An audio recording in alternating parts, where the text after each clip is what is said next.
Ciao a tutte le ascoltatrici e a tutti gli ascoltatori di Radio Quar. Sono Salvatore e ben ritrovati ad una nuova puntata di Contemporanea. E come nell'ultima intervista fatta a Marta Salogni, con me c'è Alessio. Ciao Alessio. Ciao a tutti.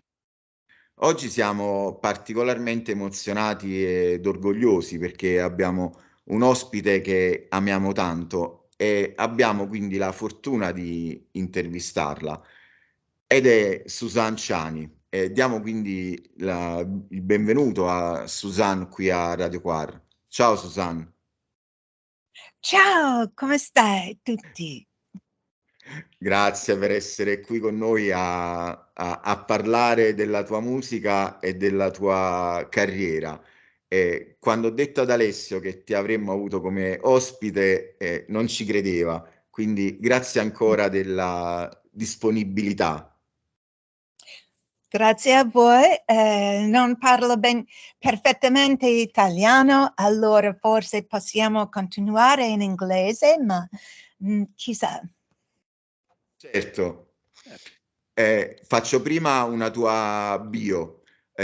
Suzanne Ciani è una delle prime e più influenti figure della musica elettronica.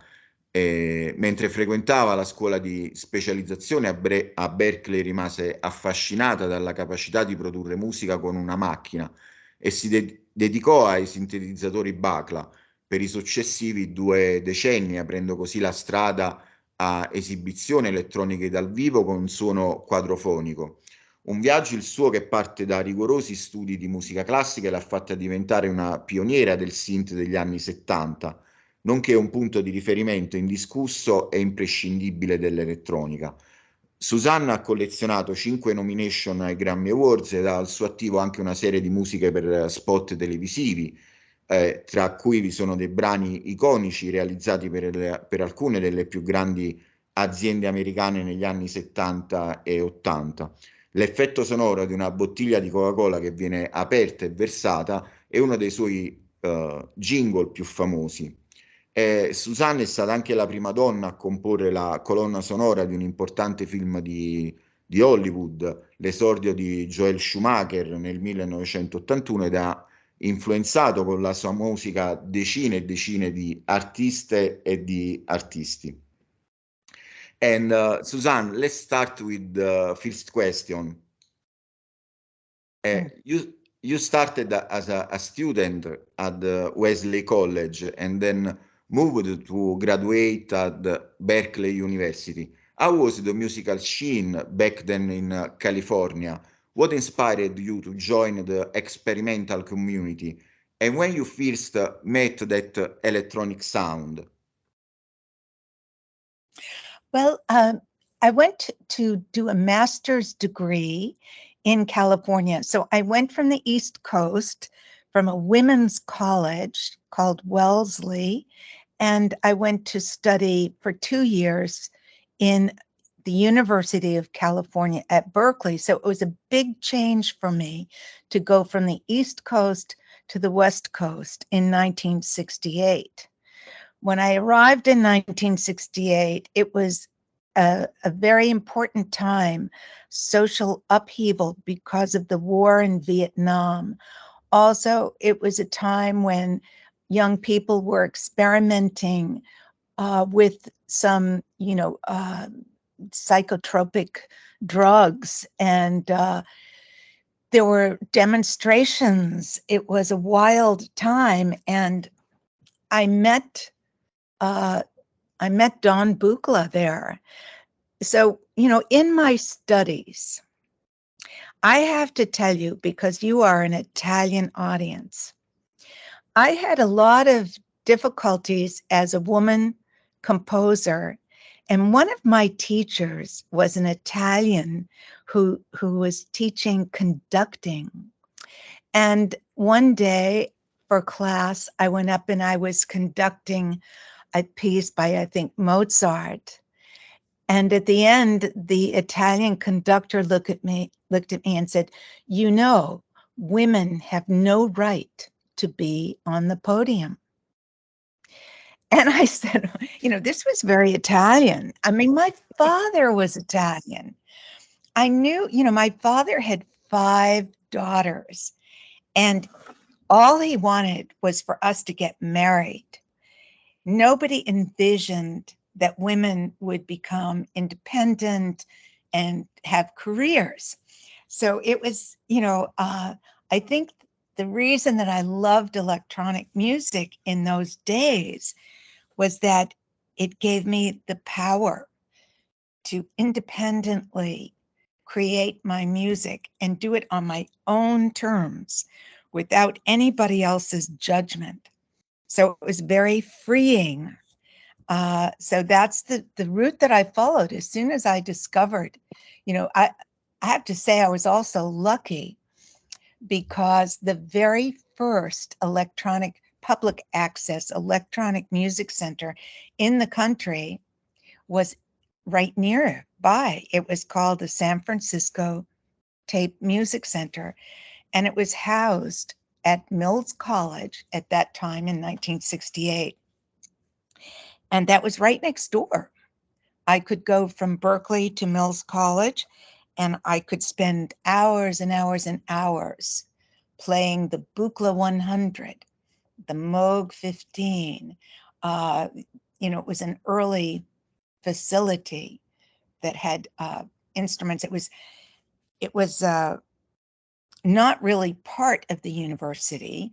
It was just housed there, so it was available to me almost full time. I could go whenever I wanted. So I would just say I was lucky because I was in the place where this electronic music was available. I met Don Buchla, and I went to work for him after I finished my graduate degree. So I was immersed in this new possibility, and I loved it. You Okay. mentioned Don Buchla, which, as you said, you joined his experimental laboratory in the late 60s. He was already at the time one of the greatest innovators in the technological instrumental field, something that he kept working and experimenting until his death. And he also became your mentor. Can you tell us something about your experience with him? Well, it wasn't all roses, So one of the stories that I tell is how the first day that I worked for him, he fired me. He said, "You're not coming back." He was very difficult. He was a difficult person, a quiet, shy person who didn't speak a lot. And I said, "You can't fire me." And I came back the next day and I stayed there working, soldering, assembling components into the circuit boards, and playing in his studio. So it was very, very important for me to have that time, but it wasn't easy. Over many, many, many years, when I finally came back to California after being in New York for 19 years, Don and I reconnected and became really good friends. But when I was young, it was not an easy thing. Again, there was a lot of prejudice really against women, and even, especially in technology. So, another story is that while I worked at Don's, I said, "Gee, I'd really like to understand this electronic music instrumentation better. Could we have a class?" And there are other people working here who are also interested. And so Don started a class, and there were 4 people in the class, me and 3 men. And after the second class, Don said, "Well, don't take this personally, but we've decided that there should be no women in the class." I said, "How can I not take this personally? I'm the only woman in the class." And, you know, Yeah, yeah. It took me a lifetime to understand that it wasn't against me. It was that they were uncomfortable. The men were uncomfortable with a woman in the room. They didn't want to have to be aware of a woman. So, it took me a whole lifetime to understand that. And now I do understand it. But that's just to show you that in those days, there weren't a lot of openings. So if you were a young woman and you wanted to have a career and you wanted to follow your passion in a creative field, it was not easy then. It wasn't. But I was lucky because electronic music was so unusual back then that in many ways I had no competition. When I came out into the commercial world, I discovered that I was very special to even the male composers who wanted to learn about this new language, this new possibility. And so there weren't many men doing what I was doing. So I had a lot of freedom. Thank you. Uh, while working with Buchla, you also keep your job in an agency to create jingles for commercials. How did the two sides of your work influenced each other?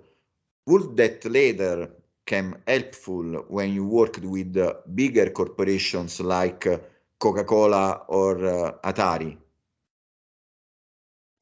I started commercial work while I was still a student at University of California, Berkeley.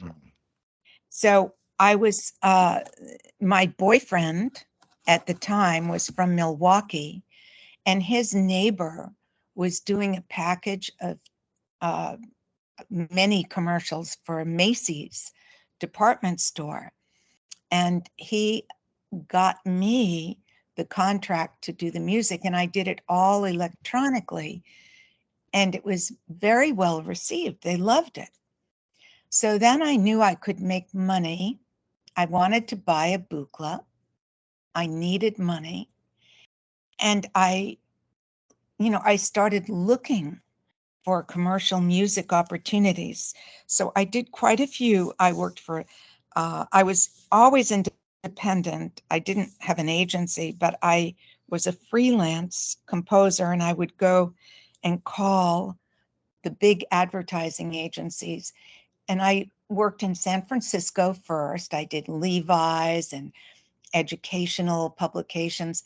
And then I got a job for MJB Coffee, and they said, let's go record in LA.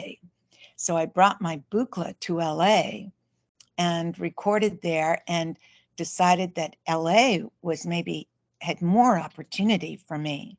So I stayed in LA for 2 years, and I gave lessons on the Buchla to many film composers in exchange for lessons from them in film scoring. So Dominic Frontieri was one of my quote unquote students, and he used to score all the John Wayne movies. And I taught him electronic music, and he taught me film scoring. After 2 years in LA, I was invited to give a concert in New York at an art gallery, at the Bonino Gallery. And as a matter of fact, we're just in the process now of releasing, we found a cassette tape of that concert at the Bonino Gallery in 1974. And that's going to be coming out soon on Finders Keepers Records. So I went to New York to give a Buchla concert in an art gallery. And of course, I played in quadraphonic. And and I fell in love with New York. So I never went back to LA, and I stayed in New York 19 years. When I got poor again, when I needed money, I looked at advertising. I tried to get a record deal, but I couldn't. And there weren't that many possibilities for me, but advertising was open to what I did because it was unusual. It was new. It was exciting. It could sell the product. And so I found a good, I made a lot of money in designing sounds. I worked for everybody, all the big corporations. I did logos for them, special sounds that went with their visual logos. Since you mentioned that right now, soundscaping and soundtracks have always been a huge part of your work, and you started that very early, even before your official debut as a musician in 1982 with Seven Waves. You started with a sonorization of Charles Baudelaire's The Flowers of Evil, the collection of voice experiments, Voices for Affected Souls, and you also made the soundtracks like for sci-fi movies like Help, The Globulins, and more importantly, The Incredible Shrinking Woman. How does those works first came to fruition, and how they help you grow as an artist? Well, one detail of what you mentioned is that Help, the Globulins was an opera by Oh, Giancarlo Menotti. And he was in New York, and it was the Italian Cultural Society that said, let's put these two Italian composers together and do a new production of Help, the Globulinks. And that's what we did. So I did a new electronic score. I met Giancarlo Menotti, and he approved, our working together. And so that was a very special Italian experience. Um, so now I forget the rest of the question. What was it? how this kind of experiences first came to fruition, and how they help you grow as an artist? Well, I always had in my mind several compartments. One of them was my work as a pure artist, where I did music just for me. And that was mostly, at that time, that was my bucla music. It was my quadraphonic live bucla. So you have to understand that because I played in quadraphonic, I didn't record very much that music because we couldn't record in quadraphonic then. So even today, when we find these documents from those early performances in 1974 and 1975, they are not quadraphonic recordings. They're done maybe with a microphone in the room. So they don't represent the real sonic, experience of that quadraphonic experience, but they are documents of performing on this instrument. See, Don Buchla, by the time I met him, he had changed his vision. So when this electronic music started, when he made his first instrument, people were fascinated with the funny sounds, the different sounds, the sounds that you didn't hear in acoustic instruments and the real world. But as time went on, he realized that he could actually make a new performance instrument, something that you played live. And that was the special distinction of Don Buchla. If you look at a lot of the early instruments, they weren't really performable. Why? Why? Because there was no visual feedback in the instrument. You couldn't tell what was going on inside. With Don Buchla, there were hundreds of lights that told you the rhythm, the intensity of the voltage, the position of the sequencer. A lot of information came back to you while you were performing. So I adopted early, when I worked for Buchla, I adopted his vision of performing on this instrument. And that's all I cared about. So I wasn't thinking about recording. Yes, I wanted to make records, but I wanted to make records of my live performance. Yeah.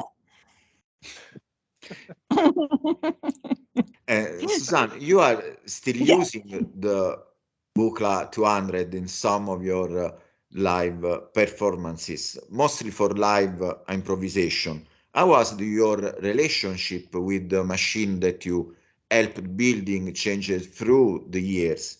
And how do you actually prepare for such performances?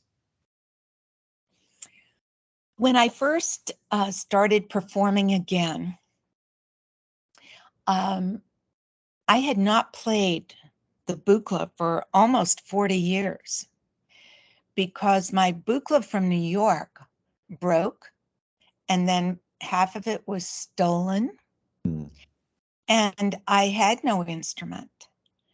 And when I came back to California and reconnected with Don Buchla, we would get together often to play tennis. That was our social and professional relationship. And then one day he called me and he said, if you're ever thinking of coming back to the Buchla instrument, now is the time, because I'm going to sell the company. And so I put together a list of modules, and I got a Buchla 200E, which is the new, quasi-digital. It's an analog digital instrument, but it's very much based on the original 200. So I felt, it took me a while to get used to it because it was different.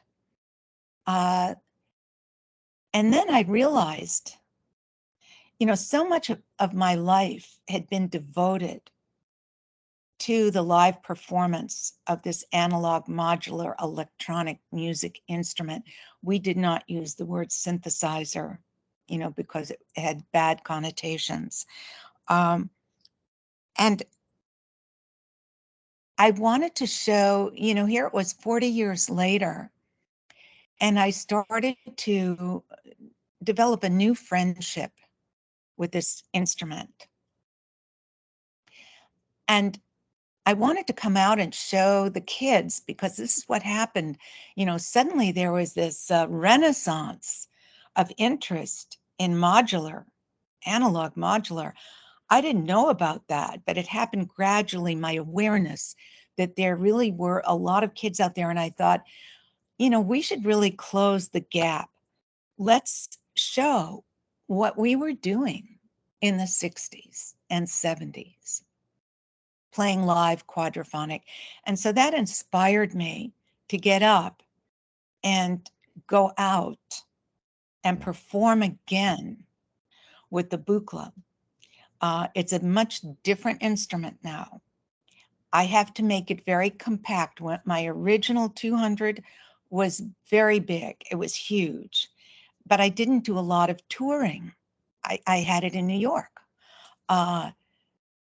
So this instrument is compact so that I can put it as a suitcase on the airplane.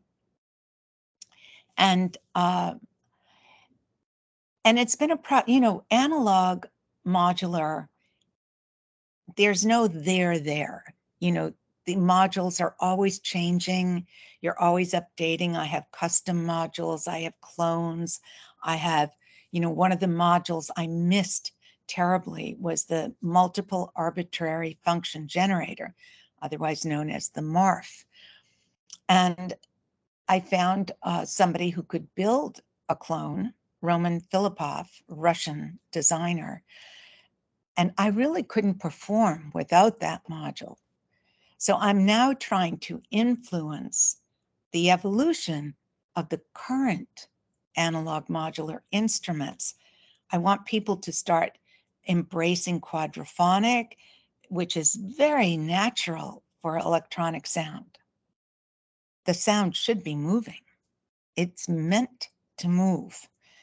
It's one of the only sounds that makes sense moving because you can integrate the movement with the rhythm. You can use control voltages to correlate with the rest of the music. So I'm out there performing in quadraphonic and making my contribution really to the uh, awareness of what we were setting out to do something in the 60s, but we never got there. You know, it just didn't happen because what happened was that the electronic music instrument design got taken over by big companies. Don Buchla was a very stubborn designer. I mean, he did not follow the market. He led the market. He had a vision, and that's what he did. The rest of electronic music started looking at the market and what do people want, and it downgraded the possibilities. So I think now there's room for everything. You know, you can have a more democratic, broader based instrument design, but you also should have, you know, the ultimate instrument. There's room for everything. So, you know, even though my Buchla, people say, oh, it's so expensive and, you know, we can't have a Buchla. Well, you know what? As soon as the consciousness of these instruments infiltrates the consciousness of all electronic music instrument design, you will get those possibilities. And that's what I want. That's what I want for people to have. It's a huge field. I mean, there's so many ways. Yeah. So whatever. I have my own special, you know, path in all of this. Yeah. Mm. Speaking of your path, you were one of the first who actually brought a different kind of perspective about electronic music, because way back then, I feel, especially in the experimental field, he was leaning more towards the creation of noise and dissonance, while you were more interested in bringing a different kind of sensibility, something that would be later lazily labeled as new age. What led you to that kind of choice? I think really that it was my particular feminine viewpoint. So I think women, you know, you can't generalize too much, but I certainly felt alone in my musical ideas because I didn't want to use drums. I didn't want to make noise. I was a classical composer who loved tonality. I loved pitch. I loved romance. I loved slow. You know, my first embracing of in my recordings of Seven Waves was that the machine allowed me to play very slowly.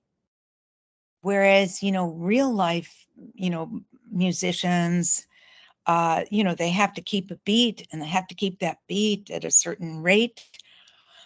Whereas with the machine, you could have a beat go for 10 seconds, you know. So I embraced slow. It was a new paradigm. It was a new way of looking at rhythm. I look at the ocean and I see a rhythm I see the rhythm of the waves. This is a rhythm that will go on forever.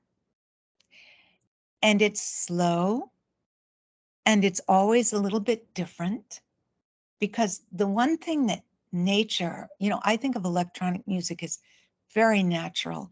And the thing that nature always shows us is that there is randomness. Things are not exact.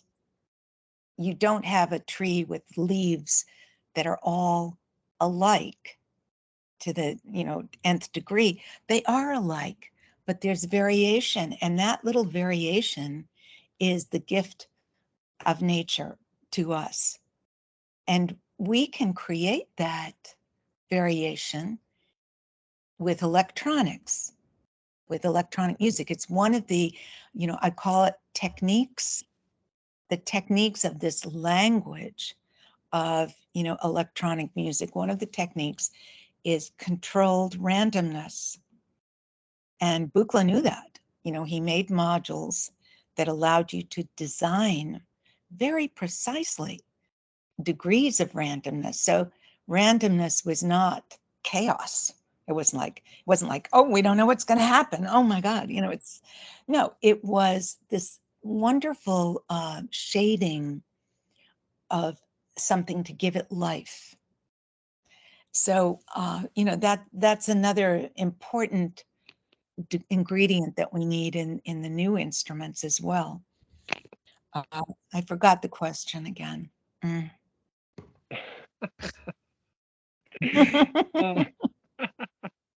No, no, you actually answered that. That was that. Don't worry about that. No. You actually answered the question. We were asking about yeah, we were about to ask you about since nature is a recurring theme in your work, what actually inspires your composition on a thematic and philosophical level? Since you mentioned the ocean and all that. Mhm. Mhm. Mhm.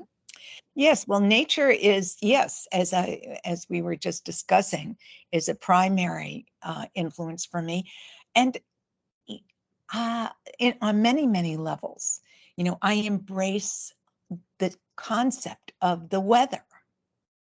The thing about the weather is that we do not control it, and we love it. It's a gift every day, the variety of it. So I'm always looking musically for things that are not precise. I know my first album, Seven Waves, that was a special album because I was synthesizing my classical background, which, as a neoclassical composer, with the new language of electronics.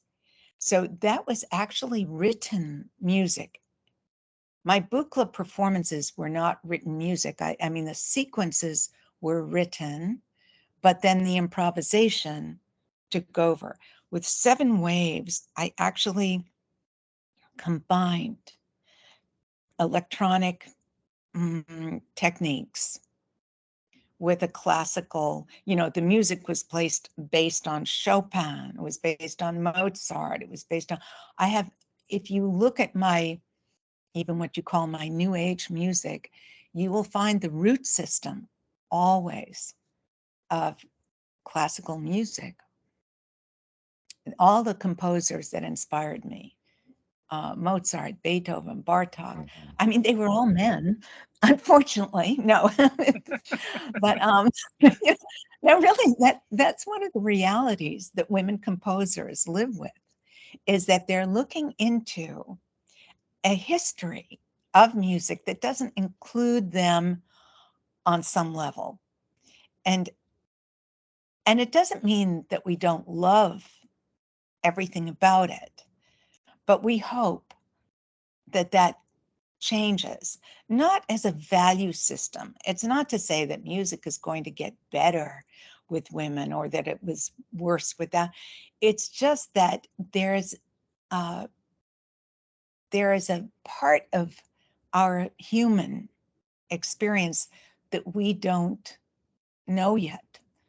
And I think that has to do partly with the admission of music of women into the creative acknowledgement Mhm. of our culture and our society. There always were women. We just didn't know about them. You know, you mentioned the film Sisters with Transistors. I didn't know those women. I did not know Delia Derbyshire. I did not know Daphne Oram. Daphne Oram, I discovered a few years ago when I was invited to play at Royal Albert Hall Mhm. in a concert, and they premiered first performance of a Daphne Oram symphony. It was 70 years after she wrote it. It got its first performance. And it was amazing. I mean, she had two orchestras side by side. One of them was live processed with the techniques that they had in those days, wax cylinders or whatever it was, But it was a stunning, stunning work of technology and traditional symphonic scoring. So, we had, I just, I cried.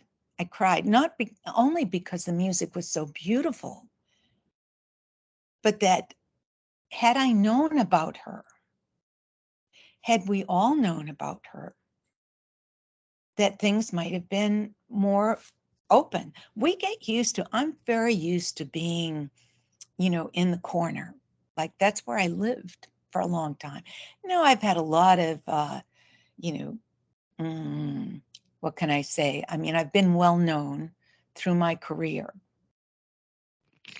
but my art music, my personal art music, uh, has always been very personal and not expected really to, I'm not trying to make a hit song. Uh, so, there's that, uh, when you're not doing something to be popular, it's not that you want to be popular, but that you want at least to be visible, that your music be visible, like Daphne Oram. I mean, it would have been wonderful to have had a recording of this music. You mentioned your classical training before, and that kind of came to fruition with your Pianissimo album series, and especially Dream Suite, which is a sort of tribute to your favorite classical composer. And it's when the piano and the neoclassical arrangement kind of took the center stage instead of the electronics. Uh, what what actually inspired that change in the instrumentation? I think it was when I moved to California from New York. So why did I move? I loved New York. I was successful in New York. I loved the stress and the intensity of it, but I got an early breast cancer, and it was a turning point in my life because I thought to myself, I think maybe I need to make a change. I love New York, but maybe it's not good for my health. I didn't know why I got breast cancer. I just said, I need to make a change. So I moved very suddenly to Northern California. I just came for a year. I didn't know I was going to stay for 30 years. But when I came here, I live now in a lovely little house overlooking the ocean. And I had my piano here, a beautiful, at that time I was a Yamaha artist, and I had a wonderful Yamaha grand piano. And I started writing again, looking out of the window and, composing what I saw.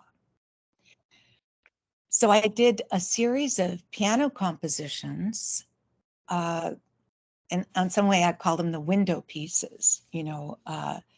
I did the full moon, I did the butterflies, I did the waves, I did the surfers, I did the trees moving, and I recorded my first piano album. I did while I was an artist on private music. I wasn't in favor of doing a piano album. I was still, I was in my electronic era. And Peter Bauman said, we'd like you to do a piano album. He said, it won't count towards your recording minimum because it's not a real Ciani album. And I went to LA to the Yamaha headquarters, and they gave me, a hand-built, exquisite disclavier piano. And, the disclavier, you couldn't use it for playback because it wasn't accurate, but you could use it to have a MIDI shadow of the notes. And so if you listen to Pianissimo, which is the first album, it has that shadow sound with it. So I did Pianissimo, and it turned out to be a very popular album. Later, when I was on my own here in California,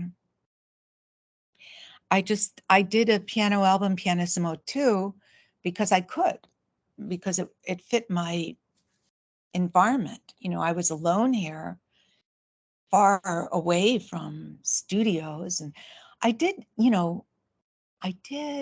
go to, what's the studio? Oh gosh, George Lucas, who did Star Wars. Yeah. Yeah, he built a studio here. Yeah, Skywalker. And so I did record. I recorded Pianissimo 2 at Skywalker locally here. Yeah. And, Yamaha provided a lovely piano. Then I did Pianissimo 3 in my living room. And I love those piano recordings. And right now, this is funny because I haven't touched the piano in 5 years because I'm doing live bucla. Mm. And I had an accident in tennis where I had an injury, and I had to get a screw put in my wrist. So, but now I've decided to play the piano again. So I'm going to do a very small concert in March. Oh, Because some friends have asked me to do it. Yeah. lovely. Suzanne, you are one of the greatest pioneers in the electronic music scene, and you have seen it change and evolve through the years. How do you feel about that continuous changing and shifting, especially about how some of the innovation that you and other musicians created first as then dripped into popular music? Do you feel proud about some of this connection? I don't pay a lot of attention, really. It's too much for me to know. So I'm not that aware right now of like all the new performers, and I see it as kind of a cloud. I know that there are a lot of young people embracing analog modular, and that's what I care about. I know some of the names, but not all of them. I think of electronic music as a collaborative process. You are an artist, you're a performer, but your instrument is fluid. It's always changing. It's not like a piano where you wake up and it's the same. To be in electronic music means you're in technology, and it means that things are always changing. So my interest now in all of this, and I've said this before, is to impact that collaboration. So I care as much about the instrument designers as I do the instrument performers, because they're both, if you don't have the tools that you need, you're limited in electronic music with what you can do. And so, Buchla, I called him the Leonardo da Vinci of electronic music instrument design, and he really was quite amazing, right? He had many instruments, the marimba lumina, the thunder and lightning. I mean, instruments that I don't play. So, that's what I care about now, is just fostering the potential, the possibilities of, it's so much fun to play analog because it's very interactive. The instrument is actually giving back to you. It's all instruments do. When you play the piano, you're inspired by the sound that comes back to you, and it's a feedback system, and it's wonderful. That in electronic music is, the design of the instrument needs to feed you back. So that's what I care about now. And what do I know? I mean, the Grammys, for instance, they changed their idea of electronic music is electronic dance music. That's what people think electronic music is now, dance music. So, I don't know. I keep my distance from the general, sociological, cultural definitions that there are out there. So I don't know. Mm.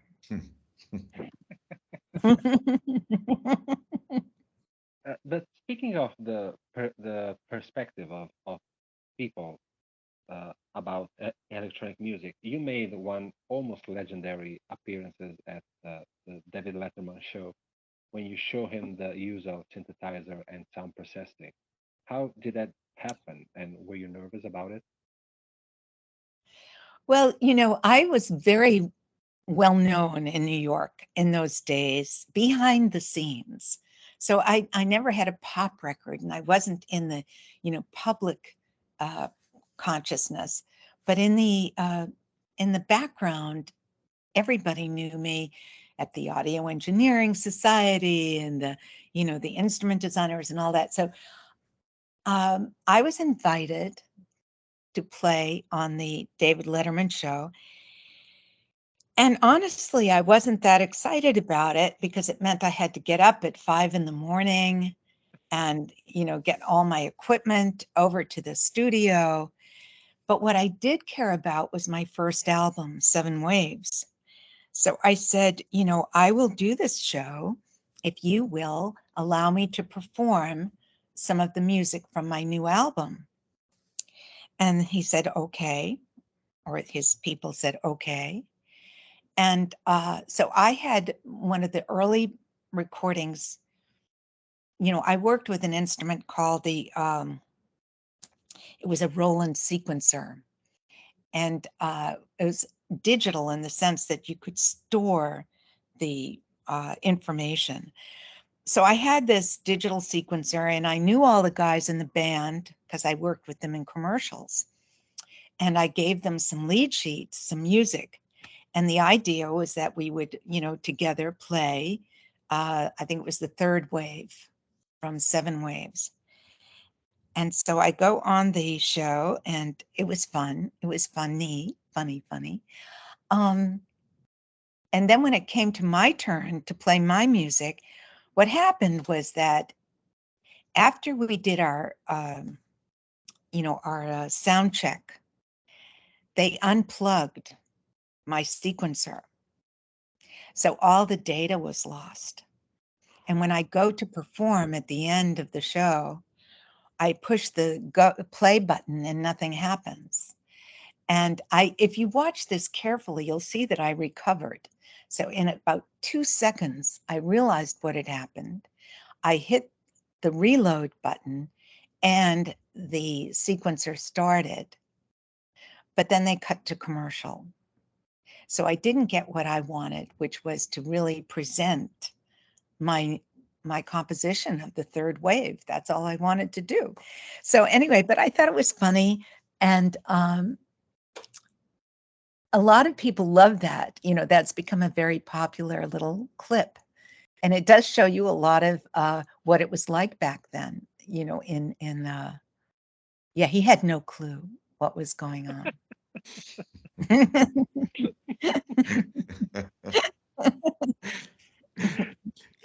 Suzanne, how do you Yeah. feel your sound has evolved through the years from the atmospheric sound of Velocity of Love to your live performances in quadraphonic sound and the improvisation on four sequences? Yes. Well, sometimes I listen to my romantic music and it seems so distant to me. But then, now that I'm getting back into piano performance, I love it again. I love it again. I don't it's very different, but I really enjoy Mm. performing live on the Buchla. It's very liberating.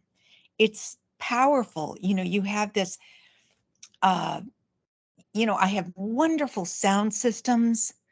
I have, quadraphonic setups. I play with these incredible sound systems.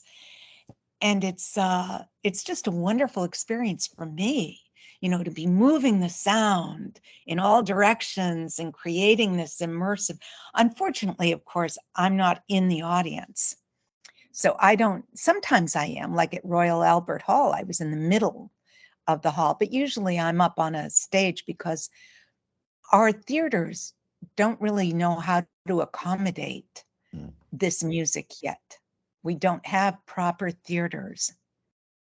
And if we did, then, I would be in the middle with the audience and experiencing the sound at the same time.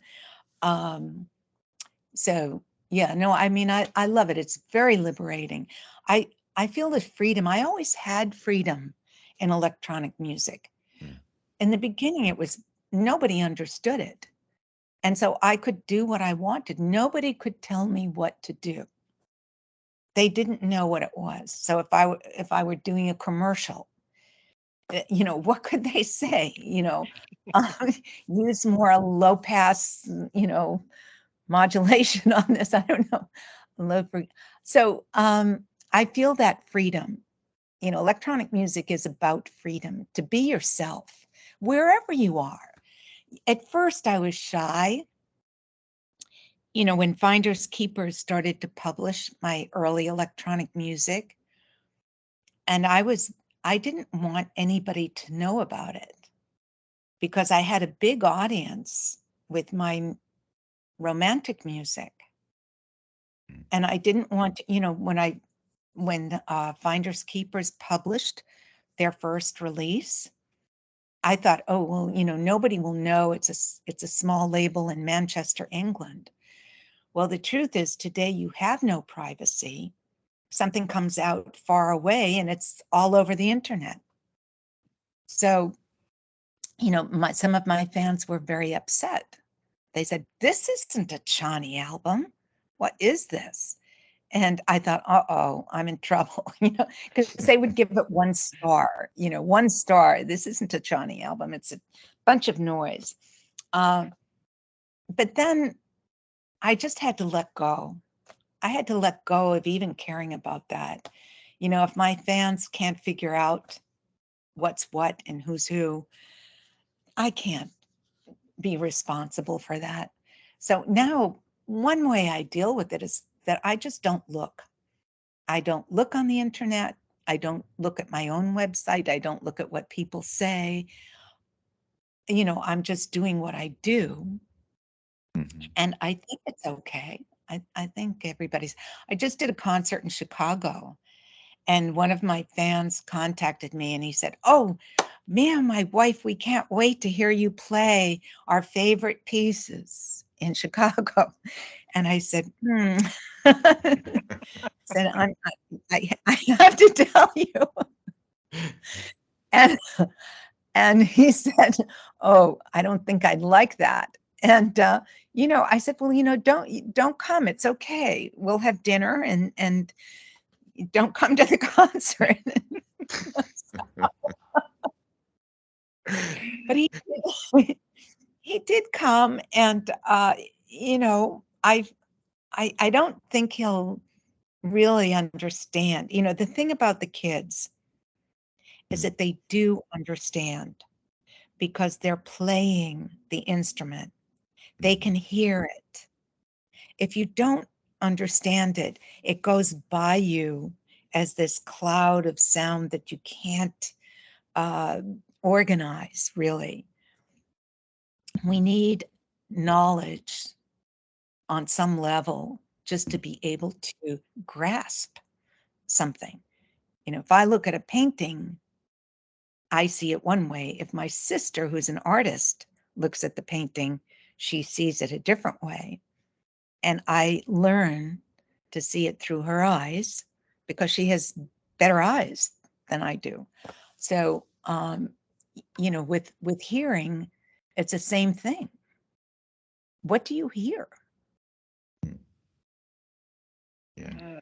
You were talking about the kids, or at least the younger generation, and in 2016, you did a record with Caitlin Aurelia Smith, which was the 16th volume of the FRKWYS compilation series. How did you two met, and what actually sparked the idea of a collaboration? Caitlin and I met in my small town. So she was living here, and we had a social thing. This is a really tiny town. And one of the things that was going on at that time was a dinner, a group dinner. So they had these dinners where somebody would agree to make dinner for 25 people. And then you would go with your own plate, your own glass, your own silverware, and you would join the group for dinner.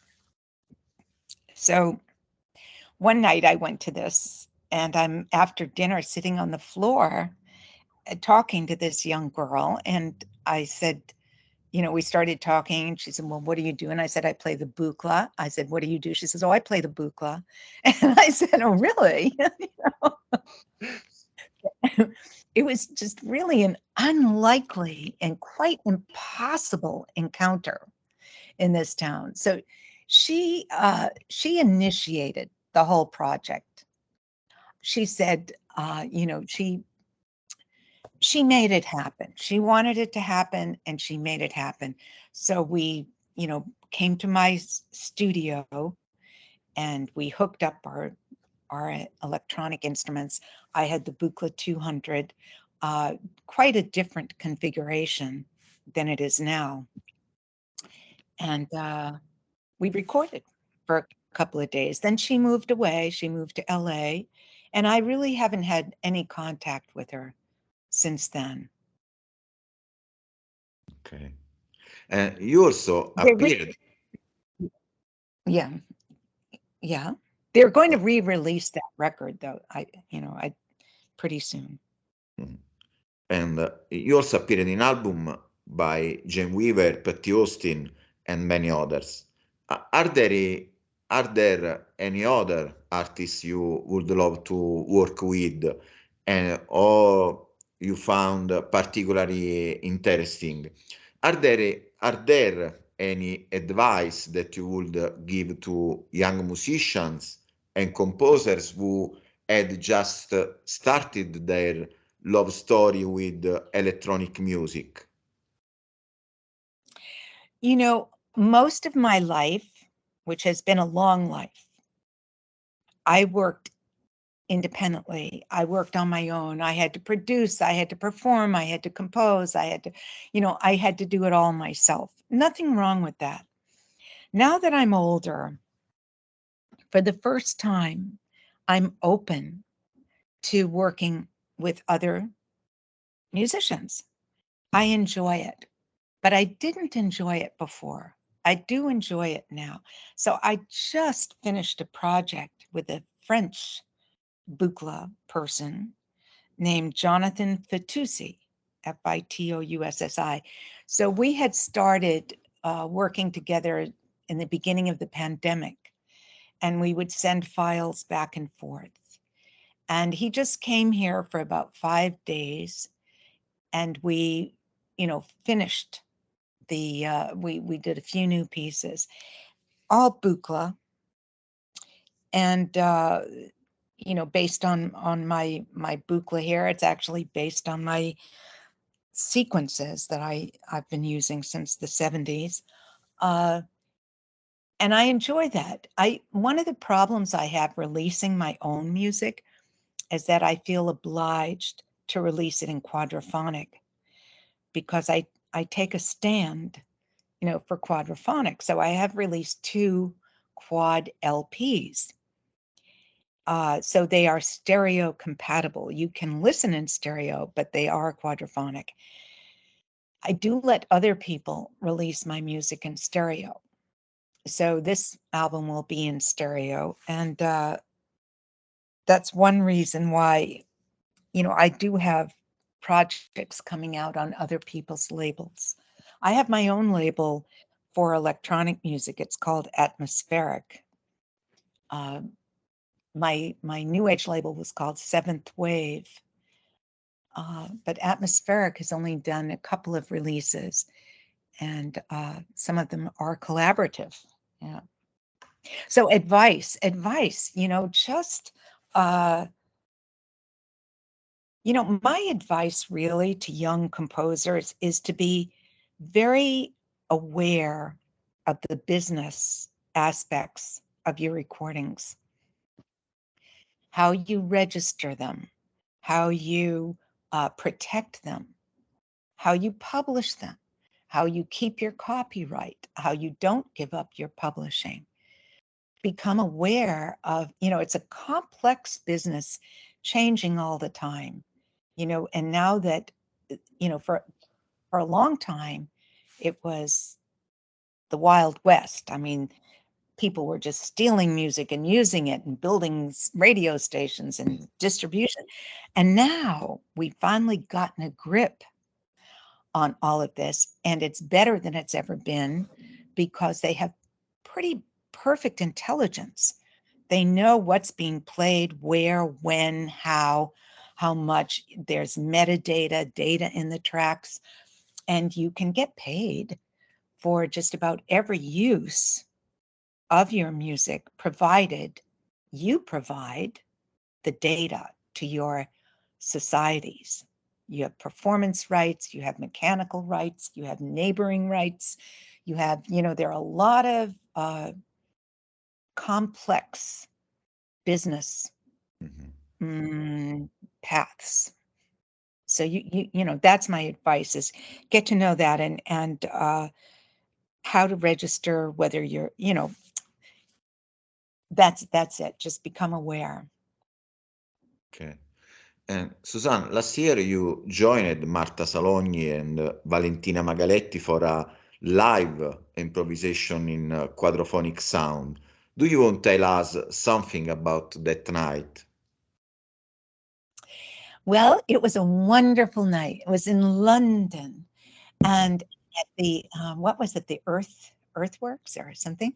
And I knew Marta because I had done a project with her, a collaborative project in London.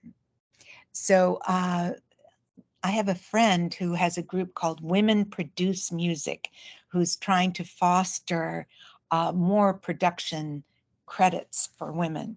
So I had met Marta a couple of years early. We were working at a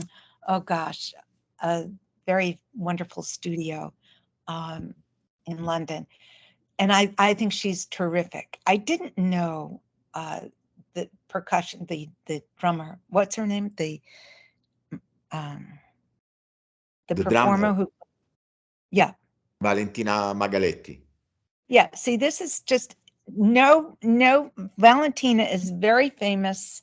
Everybody knows her, but this is an example of the world I live in, that I really don't know everybody. And I think she was amazing.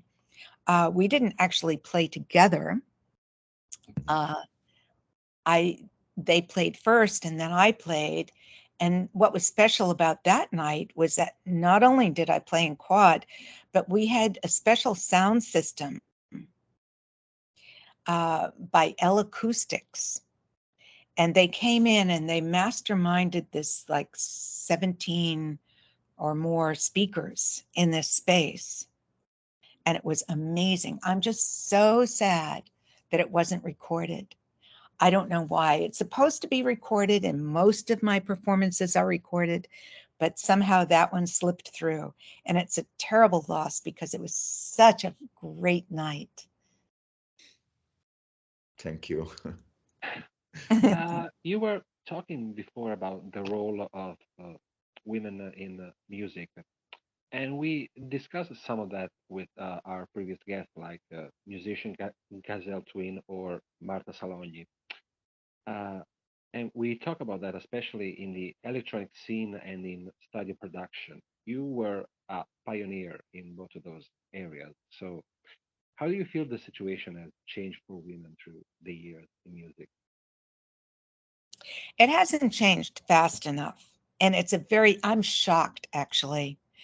Um, I teach it twice a year. I go as a guest to the Berklee College of Music in Boston, where I have taught classes in music technology.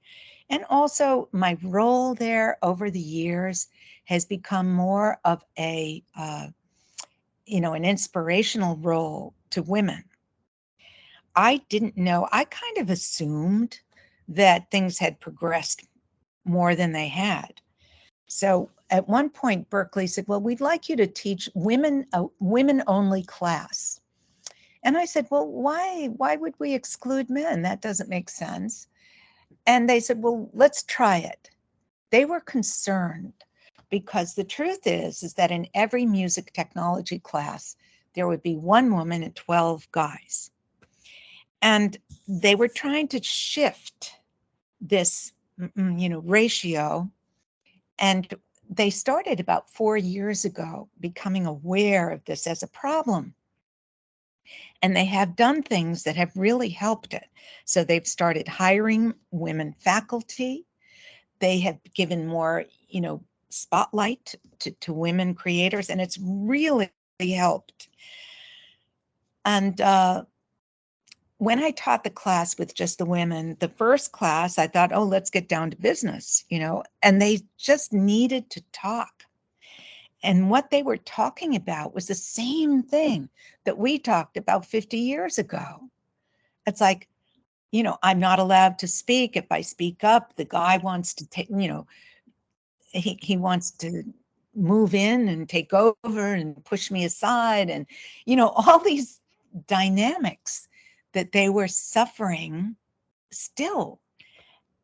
And they don't want to alienate men. They don't want to be aggressive to make their own space. But if they don't know how to get their space, because if they don't do anything, the men take it all because there are more men. And if they're aggressive, then they feel that they're, not going to be liked. So it's a complicated thing. And I think we need role models. The way things change, maybe not in the economy, trickle down never worked in America. The idea that you give more money to the rich people and it helps everybody, no. But I think in this, inspirational area, it's very important for women to have role models because it's a subconscious power. You don't even have to register it. When you see a woman in a position of power, you relax. It just gives you a path. It gives you an opening. It gives you an endorsement that it's possible. Once you know it's possible, it's easy. So we just need to really maybe make an effort, as we have in, Sisters with Transistors. Lisa Rovner, the director, had this idea of focusing light on historic women in music technology who never had the light on them. They weren't visible. And when they're not visible, they can't inspire. So, we need to be consciously uncovering what is already there and allowing, young women to relax into this definite possibility for them. Yeah. Suzanne, See. the last question, and the time is relative, and you are a living demonstration of it. How did your curiosity and the thrill of looking forward has left you young at heart and alive? And speaking of looking forward, and can you tell us something about your future project? Well, my future project, as I mentioned, I'm going to be releasing this EP with Jonathan Fitoussi. I'm going to be releasing, I had wanted to release more concerts, live concerts, because that's what I'm doing. And so I will do that. It's just the quadraphonic nature of it. What other projects do I have? Mostly I'm performing. I'm still doing that. So I'll be touring next year as well. I'm not sure when I'm going to stop that. I guess I'm waiting for the booklet to break. And when it breaks, I can stop. And I'm continuing to explore collaborations with other electronic music artists. Wait a second. I'm sure I'm missing something big. Let me think for 1 second. I know I'm missing something big, but my brain is gone. What am I doing? You know what I just did? This was huge. I played with an orchestra in Amsterdam. Oh, So I did the opening concert for the Amsterdam dance event. And it was amazing. This amazing jazz orchestra. Oh my God. I just loved him. For me, this was a gift, that I hadn't expected. They invited me to play. They invited me to, be with the orchestra, and I sent ideas to them, and then they did the orchestration. And then this amazing conductor from London, Simon Dobson, conducted. So anyway, it's been recorded and it will be available to be seen. I think they will release it as well. But it was just for me, the apotheosis of, the merging of my Buchla world with the acoustic world. And I know I had done, classical orchestras, but this orchestra, the jazz orchestra, they had classical chops, as we say, classical ability, but also jazz. And they were magnificent musicians. So that's the most important thing I've done for a while. Alessio, Sì. have you some more questions of curiosity for Well, Suzanne? I still have a couple of questions, if it's okay with you, Suzanne. Yeah, I have an 11:30 appointment, so I have maybe 2 Okay. minutes. 2 minutes Okay, left. okay. Yeah. Just a quick one, because I was curious because you're a permanent member of the Red Bull Music Academy, which in the past 20 years has been devoted to finance experimental projects and collaborations between musicians from different backgrounds. Can you tell us more about your work with them? Well, Red Bull isn't really functioning right now. They used to do these amazing, and they used to foster young musicians, and they would invite them to cities and build a live-in studio for them and take care of them. They had a lot of money, and the money was spent to foster young people moving forward in their music. So they were wonderful. I don't think they're doing that anymore. I think the financing was cut off. Mm-hmm. Okay. Suzanne, thank you so much for this interesting chat, and we are so happy that you shared your time with us and to chat with us about your music, and we are proud of that. And we hope to see you live in Italy very soon. Sì, e sai che sono cittadina italiana e un giorno vado a vivere in Italia. So, vediamo. Speriamo. Speriamo. Ok, grazie a voi. Molto grazie. A te. Grazie, Suzanne. davvero. Grazie. Un abbraccio. Grazie. Grande. Ciao. Abbraccione. Grazie. Ciao. Ciao. Ciao.